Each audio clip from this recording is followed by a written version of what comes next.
A lot of work goes into things before we actually have and need these trees. John's our own internal quality control. John is going to be growing about 3 million trees for us here. We actually use private nurseries. We grow this year, I think, John, it's another 7 million trees that we'll be growing.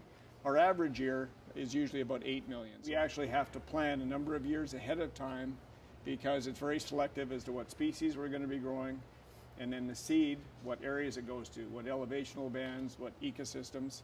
So John needs a lot of lead time to make sure he's got the right seed to grow the right trees for when we've actually done our harvesting and we're putting trees in the ground. Most of the reforestation, in fact almost all that we do here on the coast, it is just following our harvesting. At the end of the day, we're fortunate, we're not like the interior. We don't have a mountain pine beetle that's causing great harm.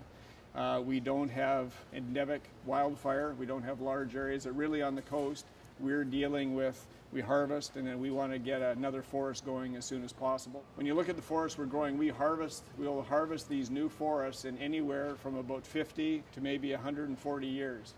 But it's an important thing for us. The sooner you get your new forest started, the sooner it's going to be ready and available for that second crop and the third crop down the road. So that's an important thing for us. The other thing is that we know if we go and plant quickly, it actually saves us management costs down the road. If we establish a fast-growing forest early, we actually have to do less management along the way. We don't have to deal with competing brush necessarily. There's actually a good cost savings.